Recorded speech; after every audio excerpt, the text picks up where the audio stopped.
It's going to look like in November. So. Right? Okay. All right, guys, I'm back. Hello. Welcome. Okay, I'm going to start this again. Hello and welcome to another episode of Attunement. My name is Lauren Jauregui, and we're here, and we're going to be talking about voting today. I tried to save the last video that I said a lot of really great things in, and it got deleted because that's what we're working with when we're talking about tech giants. But anyways, besides the point, today we're going to be talking to Kat Calvin from Spread the Vote. And because of technical issues that we're not going to get into, we have her via FaceTime on my mother's phone. So you have a nice little inception here of me, and then you have Kat. This is beautiful Kat. Say hi to the people, Kat. Hi, I love this solution. This is innovation right here is what this is. That's what we come with. That is what women are here to do. Femmes have solutions for things. That's what we're here for. So today we're going to be talking about the elections because it is 2020, and in the midst of all of the chaos that we are experiencing right now, it is still 2020 and it is still an election year. Ooh, and right now it's super important for us to be mindful, even just taking note right now, like put the voting aside, of who our leaders are, what are they doing, especially right now, how are they handling crisis, how are they capable of handling where we intend to move forward as a society, because things, I don't know if y'all are with me on this, but shit has kind of hit the fan a little bit.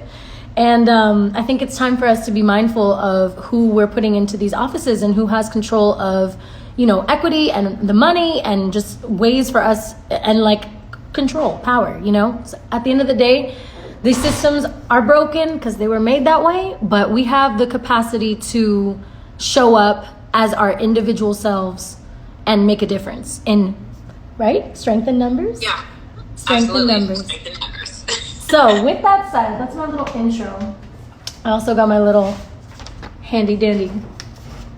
I'm doing a lot of things right now that I wasn't intending. All right, so let's start off with just a basic question, right? So what advice do you have for people who are voting for the first time? Because I know a lot of you are first-time voters. A lot of you haven't even registered to vote yet. So Kat's going to get into it about how this is going to go amidst right now. Yeah, well, congratulations, A, on being a first-time voter, and B, on being a first-time voter during the apocalypse. That's a big deal. So I have a few things. First of all, it's really important to understand that voting is going to look really confusing, but it's like anything else. If you just break it down into the steps, it's not as confusing as it seems, and it is something that you are able to do, and that is really important for you to do, and we'll talk more about that. So the first thing that you have to do in every state except North Dakota, so if you're listening and you live in North Dakota, just cover your ears for a few seconds. So not North Dakota, everyone but North Dakota, for whatever reason. What the heck is up with North Dakota? Yes, I love North Dakota. North Dakota is my retirement plan. In every state except North Dakota, you have to register to vote. So you don't have to register to vote in North Dakota? You do not. You just It's vote? Great. You just vote. Yep. Imagine a concept. It's fantastic. I know. It is. North Dakota is ahead of its times in many ways. So in order to do that, every single state has an elections website. It's usually like california.elections.gov or something, but you can Google it. You can also go to a website like vote.org. You could go to our website and you can just fill out a little form, and we're also going to give you a number you can text Lauren to later. There are a lot of different ways for you to be able to find out how to register to vote. In a lot of states, you can register online, and so it's just a simple form.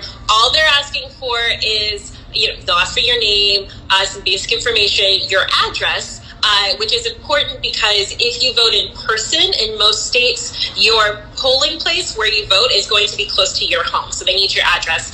If you don't have an address for whatever reason, that's actually okay. You can write a description of an area where you're nearby, or some other things. So if you don't have an address, you can still vote. That's That really is super important for our houseless population. Yes, and we work with a lot of people experiencing homelessness, and we still help them vote, regardless of whether or not they have a permanent address. So you register to vote, either by doing it online or by filling out a form and mailing it. So yes, you may have to like find a stamp and give it to a mailman or go to the post office, but you can do it. And then you're registered, and you can go online on your state's website and check to make sure. Check in a few weeks. Check, if you've been registered for a while, a few months before the election, and make sure that you're registered, that it all went through. The later that you wait to register before an election, the longer it takes, because everybody else is waiting too. So it's better to do it earlier. And then once you're registered, you will be able to vote, and you can do it in a few ways. In normal non-apocalyptic years, you could just go to your polling place, or if you live in a state or a city with early voting, you could go to a lot of different polling places, and you can just go there and fill out the ballot. We'll see what happens with that this year, and we can talk more about that. But in a lot of states, you also have an option to vote by mail. That is always how I vote, because I don't like voting with pants on. Why? I can vote in my PJs. And so you can have the ballot just sent to your house. You can fill it out. You don't need a stamp to mail it back, or you can even drop it off at a polling place on election day if you want to, and you can get your ballot that way. So yeah, really quick, I'm sorry to interrupt you, but I just want everyone who's watching right now who is a U.S. citizen and is capable of voting right now, if you have that privilege at your disposal, I really, really want you to use it, especially if you're young and you haven't registered yet. It is so easy. You do not have to leave your house. You can literally, like she just said, you can request the ballot. It'll come to you, and you don't even need a stamp. Like, that's how easy this is. You can vote in your PJs and make sure that your voice is heard. And you don't you get a sticker too if you do that? They mail you a sticker. Yep. So my voting ceremony. You still get a sticker. You still get a sticker. I always put on my really comfy PJs. I get a bottle of wine, only if you're over 21. I set up some voting guides. We'll talk a bit about those, but like from trusted sources. And then I pull out my ballot, and I just take all day. I usually have like Jurassic Park or something on in the background. And I just very comfortably vote from home and sip on some wine and go through everything and make sure that I, agree or most for. And then when I'm done, I just fold it up and I mail it out, and then I don't stand in any lines, and I don't have to, drive anywhere on election day, and it's all done. And it's just my own like wonderful election day ceremony. Yeah, you know what I also kind of like about it is you can have, like you said, your voter guides with you. So you when you see a name, you can actually research and have like an account of who this person is that you're voting for, or because I know for me, like one of the first times that I went to go vote, I was 18, and I didn't know shit was what I found out. So I went and I got this paper. I'm so excited to vote. I know exactly who I'm voting for president, right? And then I go and I'm like, oh shit, there's a lot of people that I have to vote on. There's a lot of people up for election this year. There's a lot of people that are gonna have a lot of power that are up for election this year. And so I was very distraught by that, because I was like, I didn't know this. And I felt obviously ignorant that I didn't know this. Of course, these things were going to be on the ballot, but I realized how unfamiliar I was with the people running and what those people stood for, and I had nothing at my disposal to look that up, because you're also not going to like whip out your phone in the middle of a polling area, you know what I mean? Please don't. Yeah, you're not allowed to. That's illegal too, isn't it? No, it might not be illegal, but in most states, like for instance, you can't take a selfie or things like that, and so you can't take a picture of your ballot in certain states. So it's really safest to leave your phone. Yeah, so I love that. Basically, what I'm saying is, though, I love that about the voting at home situation is that you can have your guides at your disposal, and you can make sure that you're voting for someone that you actually believe in. You know what I mean? I think that that's one of the most important things. I feel like the majority of the U.S. population has been so discouraged by, obvious corruption and fraud, you know what I mean? And so it makes it that much harder to want to even research and to want to even know these politicians, because like when we think of politicians, we don't think of leaders who help us. Like we think of like liars, like people who are puppets, people who are going up there and like, saying all this stuff just for you to care about them. They flip-flop on their issues. They are only, catering to a populace to try to get a popular vote, and that's all they care about is keeping their power. And so I really want that to kind of be where we as a younger generation really rewire ourselves, is when we show up to these ballots, and the fact that we have the privilege of voting from home, right? So like if you have that, you show up, you have all of the info you need, you know exactly who you're voting for. You can do your own research and figure out who you align with, what you feel is your because I'm not telling you who to vote or nothing. Like you should know, your values, and that's what you got to vote for. But at least know that who you're voting for aligns with your values. That's at least the important thing. We can't just kind of be in this space where we just don't know who we're voting for and we're just putting whoever in there, because history tells us that the people who run are people who are white men, and people who do not have any interest in the people, but so much as an economic interest in their own affairs. You know what I mean? Their loyalty is to their lobbyists. Their loyalty is to the people who fill their pockets. Their donors. That's where their loyalty lies. And so we really need to be the generation that comes with this information and knows what we're voting. We know what we're trying to do here. We're not just trying to fill a space. We're trying to elect leaders who care about us and who are going to make a difference in our lives, in our communities. Yeah, absolutely. And I think that the other really important thing to remember is that election day is just one day of the process. Election day is when you vote someone into office who you're then going to spend every other day of the year holding accountable. 365. Hey, I voted for you. And what I care about is the environment or, education or whatever else. And I'm going to keep calling your office and writing letters and visiting on office hours. And I'm going to make sure that you know that I'm holding you accountable, right? Because if we just vote for someone every 4 years, the lobbyists are in their office every single day. With that cash money. With the cash. They're showing them really great parties and all of these things. And so it's really important for you to know voting is one day, but the political process is something that we're involved in every day. But when you vote, essentially, then you have the right to go to that person and say, I voted for you. What are you doing about these issues that I care about? What are you doing about my people? When you vote for someone, then you have the right to hold them accountable. Vite. All right, next up we got, are state and local elections important or just the presidential election? Good question. All right. I know everyone's always focused on the Iron Throne, and we think the presidential election is really important. And yes, we're so used to like monarchies. Like our consciousness, like everything is like monarchical. Like we have like one person that has all the power, and then everyone else is just kind of like for that person. But that's not the case, guys. We live in a democracy. We do. And that it's the media spends all of their time talking about the presidential candidate. It's the one office that represents everybody in the country, and vice president. So it makes sense. They live in a great house. But the fact is, the people who make the real decisions about your everyday life, when we're in an emergency like now, and also every day, are state and local elected officials, right? When they're deciding on what's happening in your schools and your bus routes and who gets a liquor license and what does your state health insurance look like. And, there's so many issues. When they decide who gets to have fiber optic networks and who's still using dial-in or data at home, every single decision that is local to you is who you're voting for when you're voting for state and local elected officials. When you're thinking about who's being arrested, right, and who the sheriffs are and who's sitting in your county jails and your state jails, that's all local.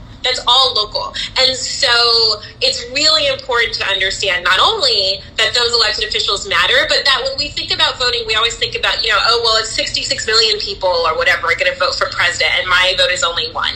But when you're looking at the mayor or the city council or the sheriff, depending on the size of your town or your county, you're going to be one of a few hundred or a few thousand or, a few tens of thousands of people voting. Your vote is really going to matter. And you would be amazed by how often these elections come down to a tie. One vote. Or won by 1 or 2 votes. All of the time. The 2016 presidential election.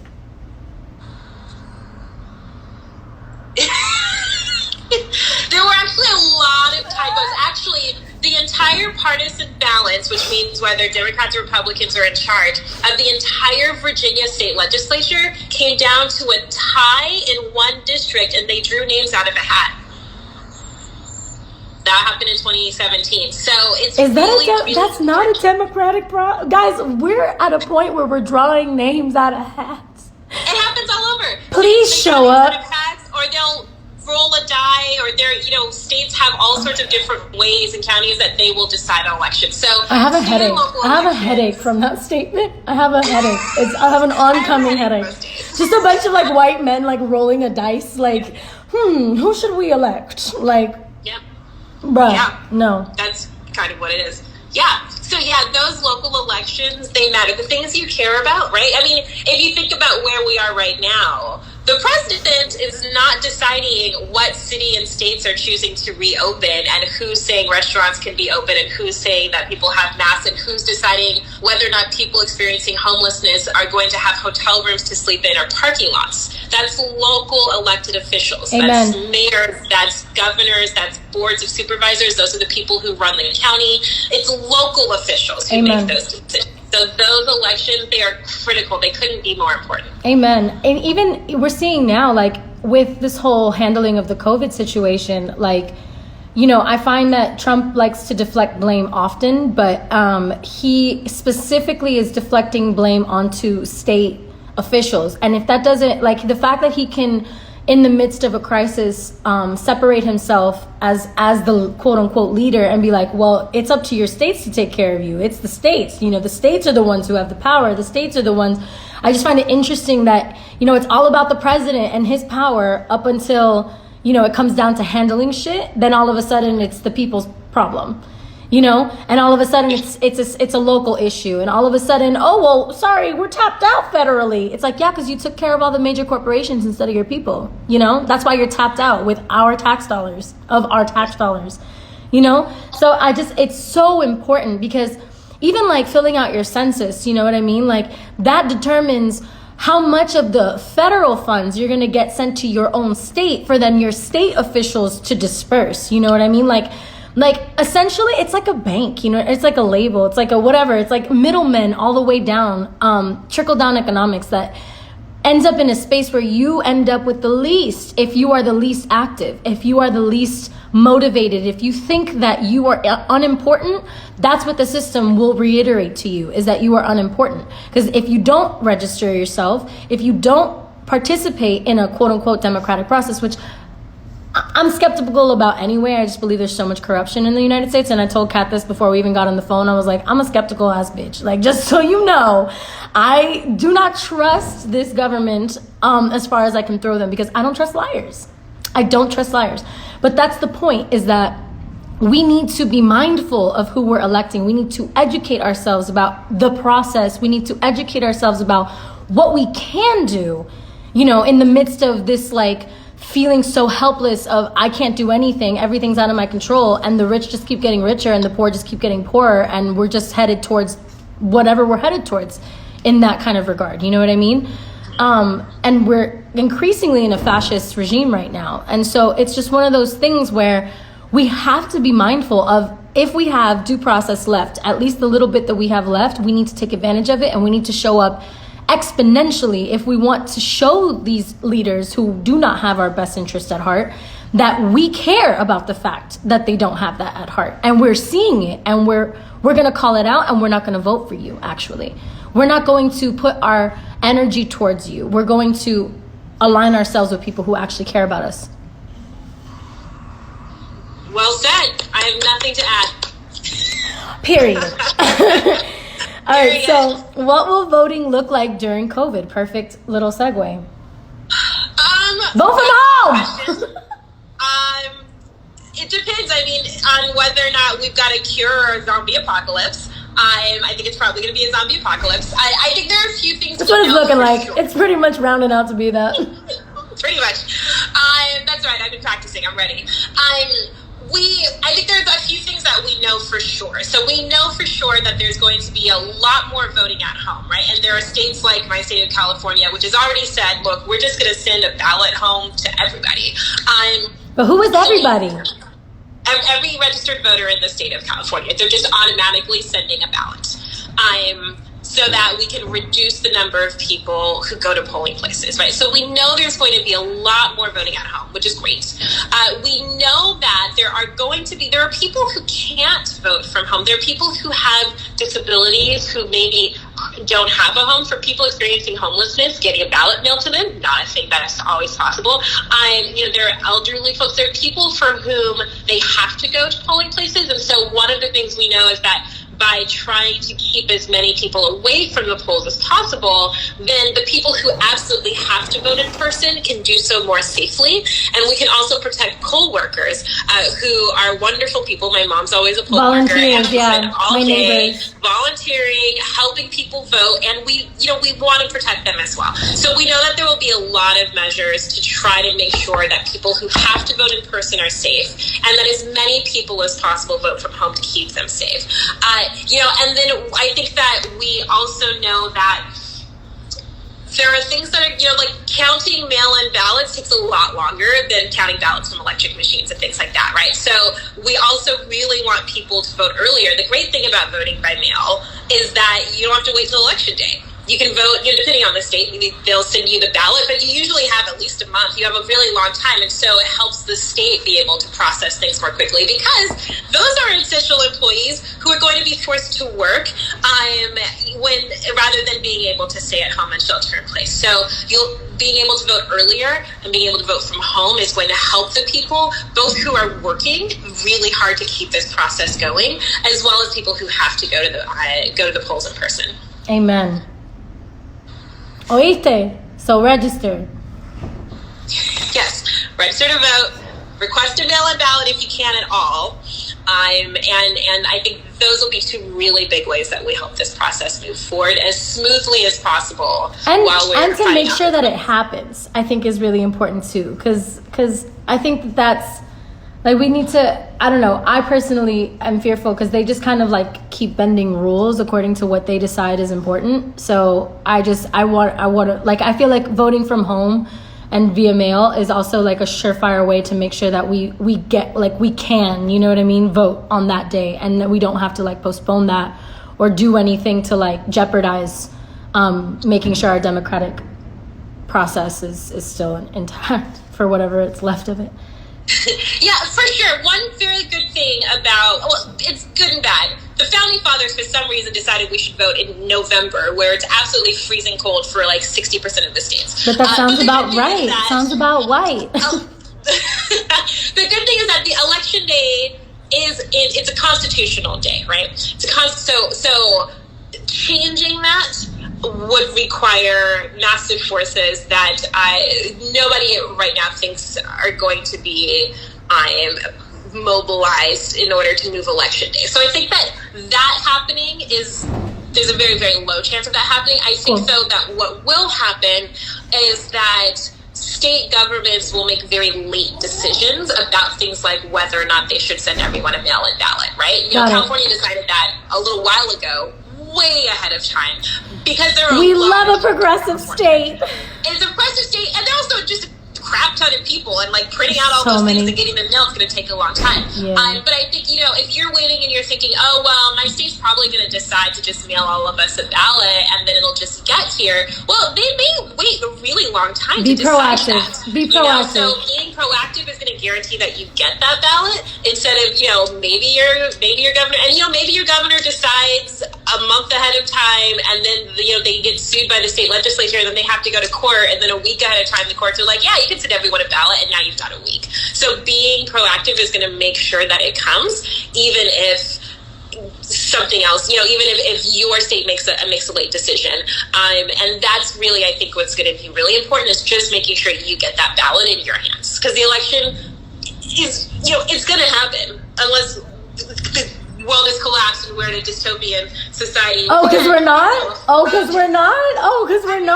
We're not in a... Instagram. We'll be in a true dystopian society when social media has fallen apart. Do you think so? I don't know, man. I think that the social media, personally, I feel like the social media just kind of like puts the blanket over the wool. You know what I mean? It's like, because it's illusion. This year, and it's the best thing I've ever done. Yo, I gave up Twitter last year, and it was fantastic. I have like a new brain. It's crazy. I respect that. I have a new brain. I respect that. Yeah, all right, so next question. How do you choose the right candidate? Like we were talking about earlier, it's so hard to like sort through all of these horrible people. It's hard. So first of all, politicians are politicians, right? 99% of them are just terrible people. And one of the things that's important is choosing the least terrible person according to your values and then holding them accountable, right? Like that's what's important, because they're all humans. You know, and we are infallible. There's a lot of money and fame and power being thrown at them. It's hard to do the right thing. Watch Mr. Smith. Is it hard to do the right thing when you have a lot of money, fame, and power thrown at you? It's really hard to do the right thing, and I know this because most people don't do it, so it must be hard. It's not hard. I'm someone who does it. It's not hard. It's all about comfortability. That's what it is. Yeah, well, and look, we're weak. You know, I don't know. I never had people try to throw money and power at me. I don't know how I would react. I reckon people, please try. Throw money and power at me. Let's see how I do. Let's try it out. Let's just see. Let's just experiment. My Cash App is... But, you know, so one thing that's important is to say, all right, look, these two people, nah. But one of them, you know, wants to commit genocide against one of them is people. promising. Right, and the other one, you know, they don't really have a great education plan, but they don't want to kill me, you know. And hey, 2020, those are often our options. But choose the person who you think is best according to your values, and then keep pushing them. You know, now how do you find out who that person is? So there are a lot of different ways. One great thing about social media is that every politician is on it now, and they're constantly tweeting, and many of them do not have good staff who stop them from tweeting. So it's often very possible to find out who that person really is. Via their Twitter? I mean, Donald Trump's is very telling. Yes, we have a president who loves to tweet, for better or worse, depending on what side of always for worse. Always for worse. Such a disaster. And so, you know, you can do things as simple as follow them on social media. They're going to talk about the issues. They're going to talk about how they feel about COVID-19. They're going to talk when there's a school shooting. They're either going to be someone who says, "Oh, thoughts and prayers," or they're going to be someone who says, "This is fucking bullshit. We need to change this." Right. So that's one place. There are things called voter guides or election guides, which tons of organizations put together, and they say who they recommend or endorse. Start that again, babe. I'm sorry. Yeah, no problem. So there are things called voter guides or election guides that a lot of organizations put out that tell you which candidates they endorse, they support, based on their views of that particular issue. So, for instance, if you really care about the environment, then you might want to go to the Sierra Club and see what they say about candidates, because they're looking at candidates through an environmental lens.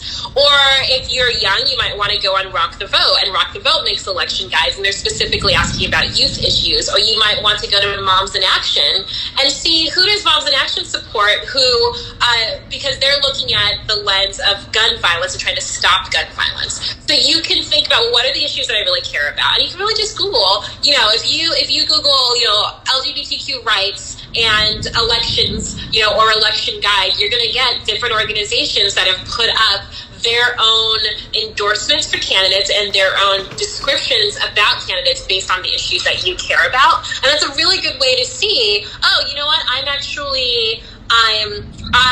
am a teacher, or my mom's a teacher and she's in the NEA, and we think that teachers' rights are really important. And so I'm going to see who the NEA is supporting or endorsing, because I want to vote for someone who's pro-teachers like the NEA. And so those election guides are really helpful. They can be helpful. Now, they can be a little confusing. Some organizations are not good at writing language simply. So, you know, sometimes it may not be as easy to read. But if you keep looking, you will figure it out. And usually they're pretty simple. And then the last thing that I would say is talk to people you trust who hold the same values, whether it's your parents or, you know, a teacher, or, you know, someone at church, or, you know, your mentor or uncle or whatever. You know, if there's someone who you trust, who you know sort of sees the world the same way that you do, and maybe they're a little older and have voted a little bit, you can talk to them and say, hey, what do you think about this person? Now, it's important to note, very few people know a lot about voting, because it's pretty complicated. And so your uncle may be like, I don't know, or they may say, you know, if they say, well, according to my friend on Facebook, just stop listening. No. Don't take third-party information. Go do your own research. who's getting their news from Facebook. But, Also, you know, guys, talk I'm to just people. a little quick pause. It just literally started hurricaning in my backyard, like Oh my gosh. torrential rain. Like, Tropical storm. what the heck? That's why I just jolted the way that I did. It like thundered and lightninged very, very vividly. The lightning was right here in my back. That was really scary. And excuse me, I'm so sorry to have interrupted. No. But Weather-related emergency. yeah, weather update. Yeah, so I hope that's helpful. Incredibly helpful. I'm sorry, I kind of super distracted at the end of that. But yeah, that's incredibly helpful. Is definitely, first of all, do your research. Do your own research is the first thing I'm going to encourage. Don't listen to anybody. Listen to your own intuition and your own your own ability to discern and critical think about what's important to you, like she said.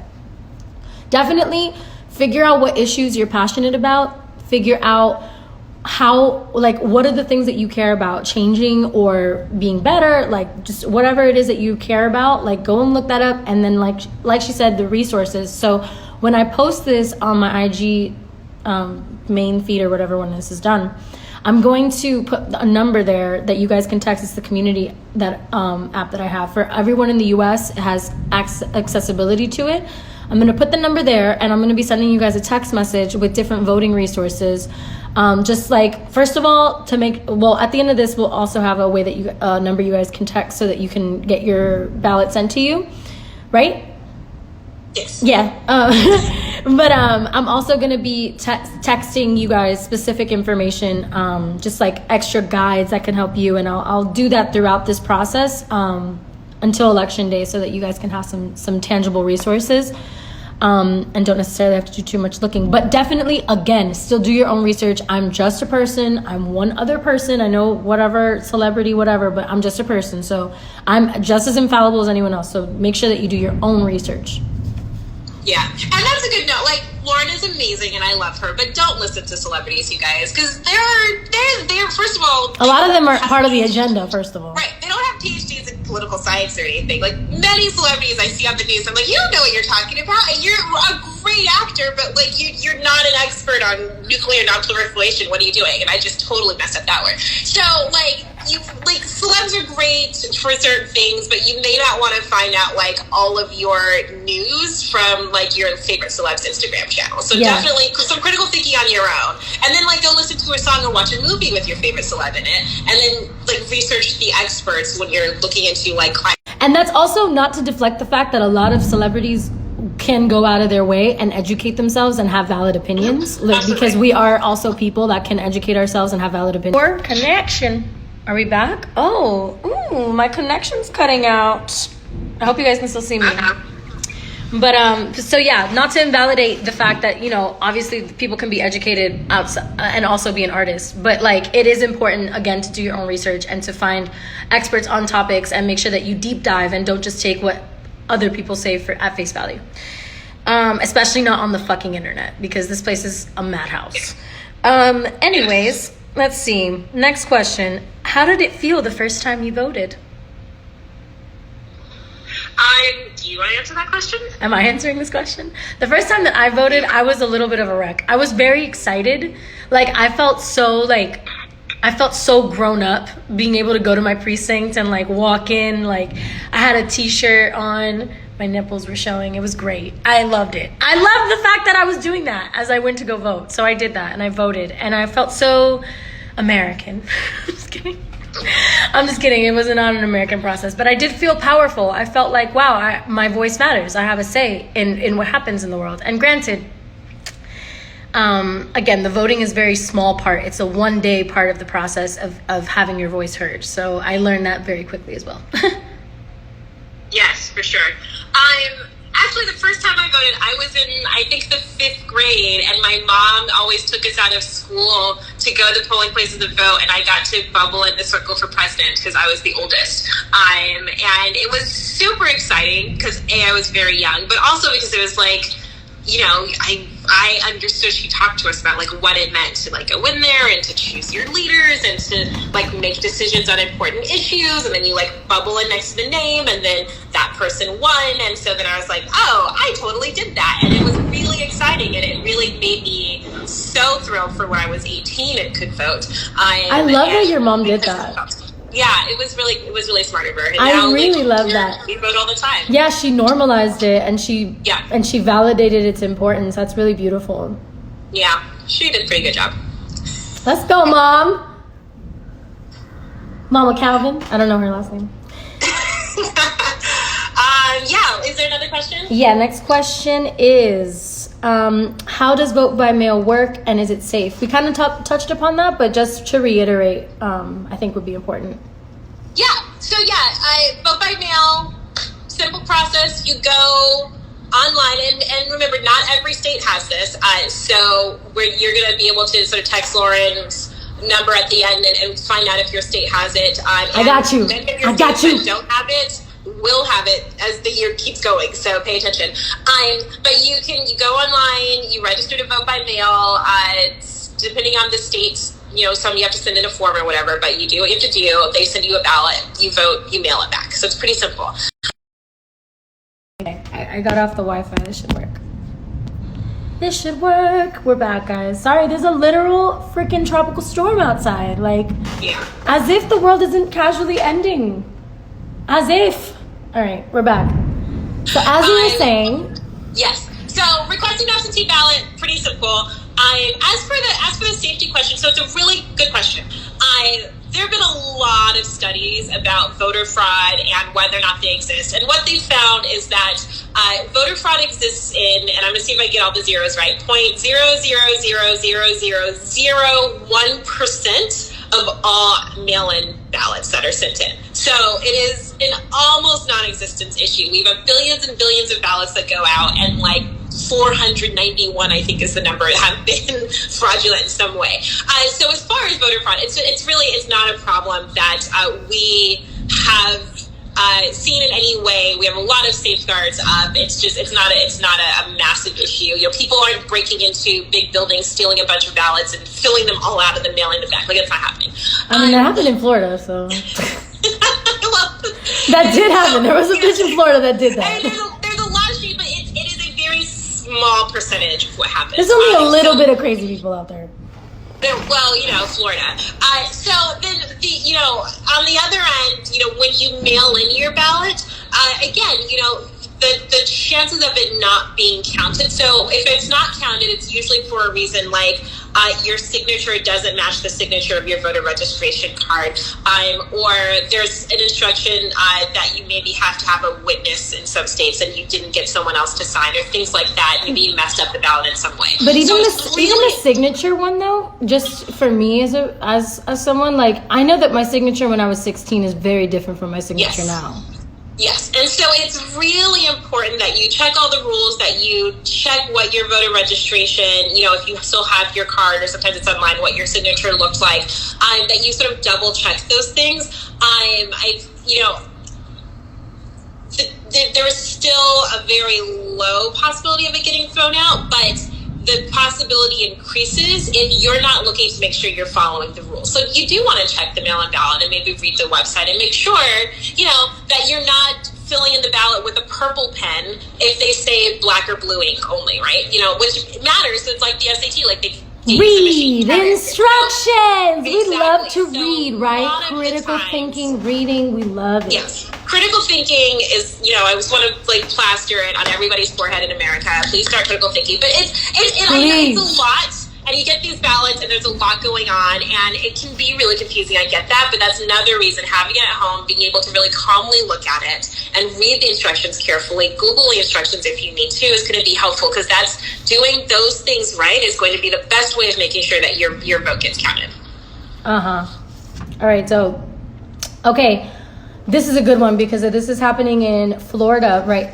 The last election that we had locally, we reinstated felons, formerly incarcerated people's right to vote. Mm-hmm. And obviously the government's been working double time to undo that, because that would expose first of all, it's a whole new populace basically that is allowed to vote, because a lot of people have gotten their right to vote taken away unconstitutionally, in my opinion. But so yeah, let's get into that. Are ex-felons allowed to vote? What does that look like? How do we Because here's the thing for me is like we say ex-felons, right? Or we say incarcerated people. But I just feel like in a system where we have a very well-known prison industrial complex that is racially biased, who is it really whose voice is being taken away? And how is it that that's affecting the way that leaders are elected? How is it that that's affecting the way that district attorneys are elected, that sheriff officials are elected? You know what I mean? Like, who has a say in what's happening versus who's experiencing what's happening? You know what I mean? Yeah. So I want to get into that a little bit. All right, well, we could talk about this for like 3 hours, but I'm going to break down a couple of things that we can dive in. So one thing that's really important to note is that, first of all, the vast majority of people who have been in jail or prison for some reason did not commit and be convicted of a felony, okay? So the vast majority of those people can vote. If we have hundreds of thousands of people in this country who are in jail because they couldn't make bail. Amen. Right? Haven't been convicted of anything. Sometimes they're there for a year just because they couldn't make bail. Amen. All of those people can vote. The majority of folks who have been convicted have been convicted of misdemeanors. Those people can vote, and you can vote from jail. And Spread the Vote is actually working on a program right now to help people in jail vote this year. That is so because important. You can vote from jail if you haven't been convicted or if you've only committed a misdemeanor. So it's really important for you to know that. And then when you've been released, you can still vote. It was never taken away. So that's important, and that's everywhere. That is super important. I want to reiterate that real quick. Yes. If you have been to jail, okay, and you did not, first of all, you were unrightfully there. That's the first one. If you did not commit a felony, if whatever you were charged or convicted of, even if if you are not officially convicted of a felony, you have the right to vote. It was never taken from you. It is still yours. And I want you to know that. And I know that a lot of people who have been through that system obviously foster a very deep disbelief in the system. But I really want you to know that you matter. First of all, you matter. You're a valid human being, and a mistake should not ever define you for your entire life, especially one that was nonviolent, especially one that was not a quote unquote felony, even though we all know some felonies are just ridiculous. And it's also about who gets punished for these quote unquote crimes versus who gets to evade these crimes, which is also a huge thing in this country. So I just want you to know you're valid, and your vote matters, and your vote counts. And actually your voice is so important because you are the one who has experienced this. You know what this is, and you know the kind of the way that your particular city or state deals with incarcerated population or deals with the way funds are distributed in these circumstances. So be active and have your voice heard. You're not on the wayside, and you are valid. You are allowed to do this. Yes. Yeah, absolutely. So that's really important to know. Then the second important thing to know is if you were convicted of a felony, when you are released and you're off paper, first of all, this varies by state, right? If you live in Vermont, you can still vote no matter what. There you go. Most states, once you're off papers, you can vote. In some states, like Tennessee, makes it very, very, very difficult for people who committed felonies to vote. And so, you can ping Spread the Vote, and there are local organizations that can help you with that. And then there are states like Florida where we don't actually know because there's a big court case happening right now, and so we'll find out sometime in the next few months when you can vote. But it really varies. So a lot of people think, I committed a felony, I can never vote. First of all, in most states, that's absolutely not true. You can vote in most states at some point from the moment you're released to the moment you're off papers, depending on the state.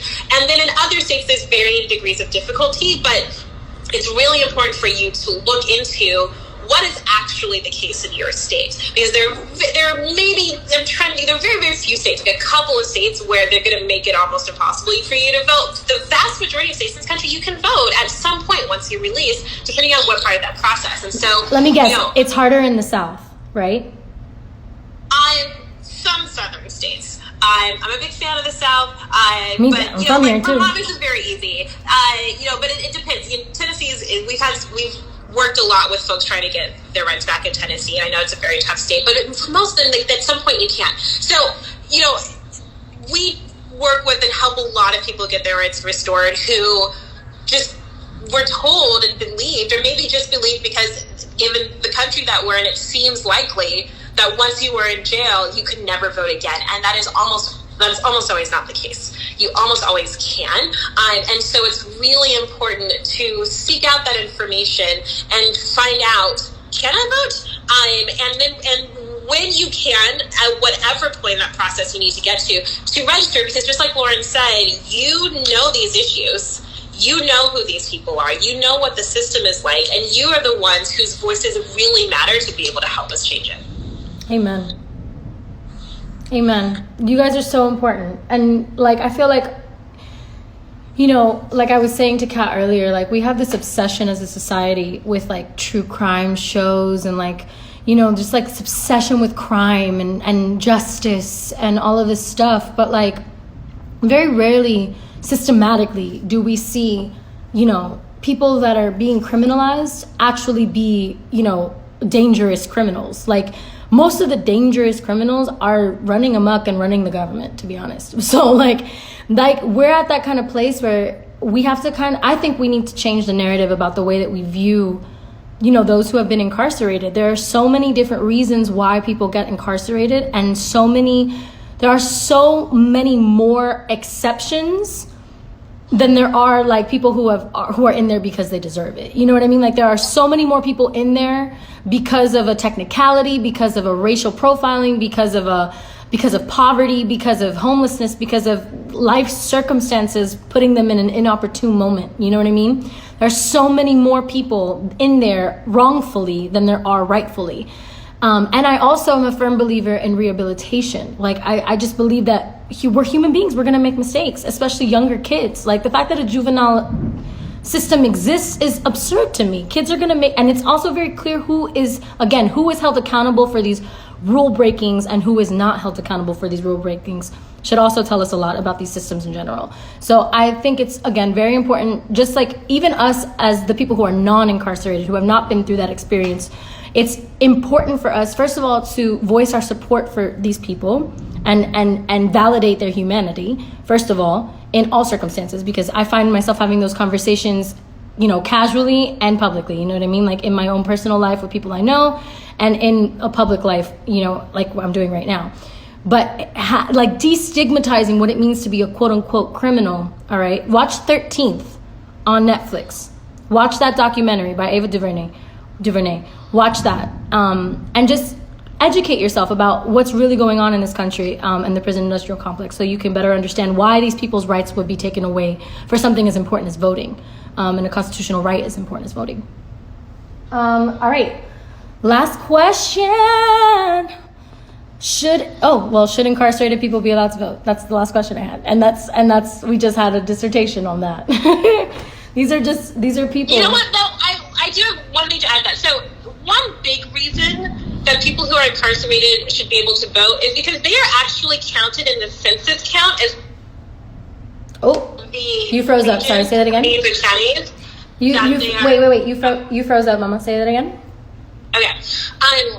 So one really important reason that people who are incarcerated should be able to vote is because they're actually counted in the census count of the population of the area where they are being jailed or imprisoned. So the people who live in this small town next to the big state prison, they get the amount of resources and benefits that account for all of the people in that prison into their local community. So they get money for schools and hospitals and everything else accounted for because of that population of folks. That's how they decide things like congressional districts. So it is really important that people who are incarcerated should be able to vote because they're being counted. Wow, they're the reason why. And probably in most cities where like there, you know, because like majority of like places that are like jails and prisons exist in major cities. You know what I mean? So like they either are in major cities or they're large prisons in extremely rural areas with very small towns that are getting the resources of much larger populations. Oh, which is so wow, that's so crazy.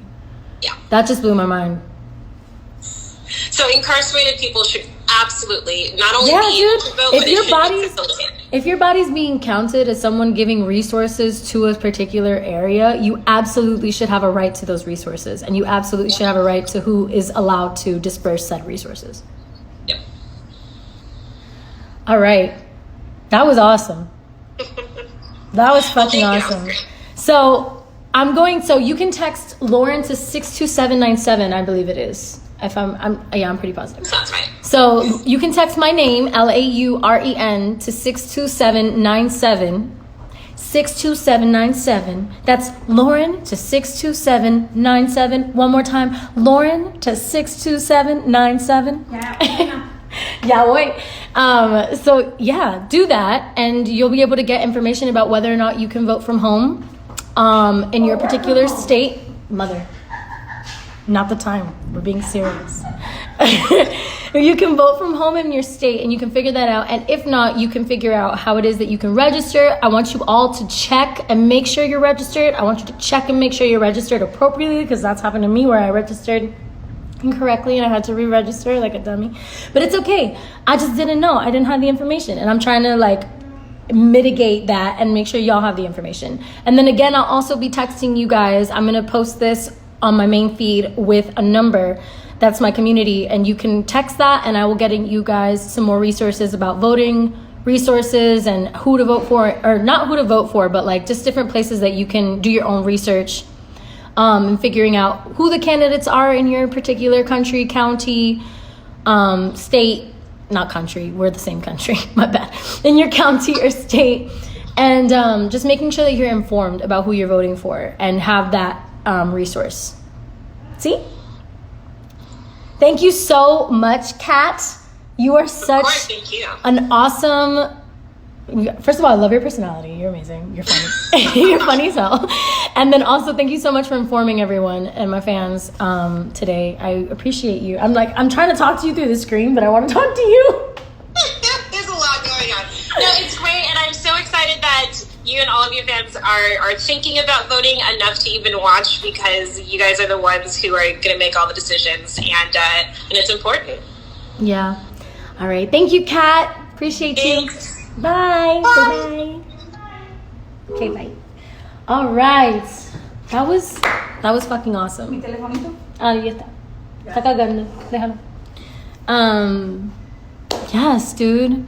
Let's go. Let's show up. Strength in numbers, people. Because that's the thing, is like the only way that these regimes can really be formed and really continue to gain power and traction. Because right now, in my opinion, what we're seeing is we're in an oligarchy. Like this place is run by corporations, and everyone in power has some sort of loyalty to said corporations, and those are the people getting resources, or they're considered people. Like entities are considered people.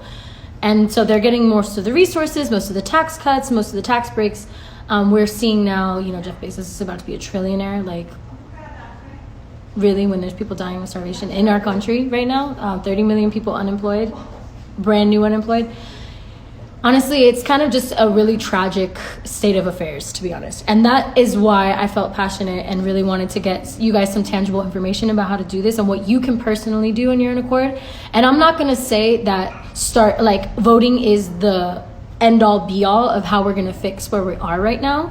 I think it's one of the powers that we still have in our possession as of right now. And so I would ask that there are so many people who died for this right to vote, and so many people who have made this process, like, just salvaged whatever's left of it in order for us to be able to have the right to do this. So I really, really highly suggest and recommend just us as a people really showing up for ourselves and doing what we can. If it's corrupt, it's corrupt, but it's way harder for it to be corrupt when we all have a say, and when we all know our rights, and when we all exercise those rights, instead of just kind of writing it off as like, oh, well, that's not really anything that works for me, or I don't understand that, so I'm not trying to do that. That's not an excuse, especially right now. So I really, especially my white followers, y'all need to use your voices. Any of you who follow me, I'm assuming, resonate with me and my views. And so I need you to use that. Use your power. Use your power whenever you can, please. Especially when it comes to voting. So that's one thing. I do not think that it stops there, though. Like I said, I believe that voting is a super small part of what you can be doing to combat what's going on right now. so that you can be more informed and you can be a critical thinker. That is the most important thing right now, is for you to be a critical thinker. For you to be a critical thinker, you can not only absorb your information via Instagram, via The Daily Show, or via, whatever it is that you follow to get your information, or meme accounts, or celebrities that you think are really well educated like myself. We cannot be your primary source of information. You need to be your primary source of information. You need to be going out. You need to be making sure, you need to be researching who's writing those articles you're reading. You need to be researching who and what in your area, mutual aid funds in your area that you could be helping out right now to help people tangibly who actually need help, not corporations, but people who are literally unable to pay rent and have no idea how they're going to feed their kids, those kinds of people. We need to we really need to start having a revolution of the mind, I believe. I think it's long overdue, and in some spaces it's happening, and in a lot of spaces it isn't. And I feel like when it comes to the youth, I think that we are very well aware and we're very awake, but we very rarely know how to harness our power and use it, because we're often told that we are not powerful. I've been told that my whole fucking life, that I'm not powerful enough. I'm 23 years old, but I have been like this and like myself since I was very young. And I've always been met with doubt and suspicion and who are you to have an opinion? And we're the people, we're the people. We make up this country. We deserve, it's our futures at stake right now. It's our kids' futures at stake right now. These dinosaur old heads that are making all these crazy ass decisions and policies and just completely ignoring the needs of the people right now is where we're at. The people's needs are being ignored. The workers' needs are being ignored. The people who are deemed essential workers get a nice little billboard, but they get their wages cut, So we have to really, really, really be mindful of what's going on here and do deeper research. Again, you shouldn't even be getting your information from one source. You should be checking mad sources. Check sources that don't even align with your views, so that you can really read what people are up to, what people are thinking, what people are talking about. It's really important, because we all like to really divide ourselves, and most of the politics that we've been seeing are very divisive, and they make us feel like we're in two different categories: the right, the left, black, white, evil, good, liberal, conservative, whatever the fuck that means. These are all people really tend to kind of put everything into this binary scale of it's either this or it's that, and there's no in between. And us getting to a point where we critically think about where we're at, and we critically source our news, and we critically source our opinions, that's when we're going to start seeing a shift in the consciousness here in America. Because we have yet to even acknowledge all of the layers of why we've gotten to where we've gotten. Okay? And when it comes to voting, I need you to understand there is privilege in that. There's privilege in those layers. There's privilege to being able to get a ballot and have a voice. And it's our job right now to show up for people who do not have that voice, who have been fucked by this system. These systems for far too long. And I'm not saying, again, I don't think it's going to end with this 2020 vote. I'm not even going to front like that. But I do think it's important. I do think it's important for us to have our voices heard. And I do think it's important for us to mobilize and use our minds right now. That is the most important thing that we can do for each other and for our futures. Because it's getting wild out there. It's getting wild. And I know that I personally, I'm empathic and I see shit, and I sit, right now it's rainy outside, and all I want to do is sit out there and cry in the rain because of how overwhelmed I feel about the state of the world. And I've been that way since I was tiny. That's why I'm so passionate, because I can't just watch, I can't just watch this all happen. And we need to get uncomfortable, and we need to get angry. And we need to start defending the people who deserve it. And we need to stop defending motherfuckers. And we really, really, really need elected officials who care about the people, not elected officials who are getting money from these goddamn corporations, okay, that are billion-dollar corporations, million-dollar corporations, trillion-dollar corporations, whatever you want to, whatever level it is, it's unnecessary. And that's not to say that people don't deserve compensation for hard work, but those people at the tip top, they didn't get that on their own. Their workers got that for them. And that's what we need to remember, is that the populace, this is how it is right now. It's a little Illuminati shit, but it's a pyramid right now. There's a lot of power to a little bit of people at the top, and a huge way down with how the wages are dispersed. And we really need to get woke, people. You need to get into what's happening in your local communities, into who is making these rules, into who is passing these laws and policies, and how your tax money is being used. Your money. They call it theirs once it's in their possession and the IRS has it. But it's your money. You work for it. Not them. They sit in their little offices and get paid by it. And then get the check from the lobbyist, and then they're rich on both ends, and then they just do whatever the fuck the lobbyist says. Pero tú te tienes que joder. Tú te tienes que joder. Nah. Eso not. Come on. We gotta wake up. We gotta wake up. Wake up. Wake up. All right. So, yeah. Again, text my name, Lauren, to 62797, and you will be getting a text message that'll let you know if you can register for a mail ballot, a vote by mail ballot in your state. And I'm gonna be posting the number in the caption after I post this video. And you can text me and I will send you resources if that's what you need and you need help. I'm here to help, here to facilitate, do what I can. All right, I love you guys. I hope you have a beautiful rest of your Sunday. Stay safe. Stay woke, bitch. I love you.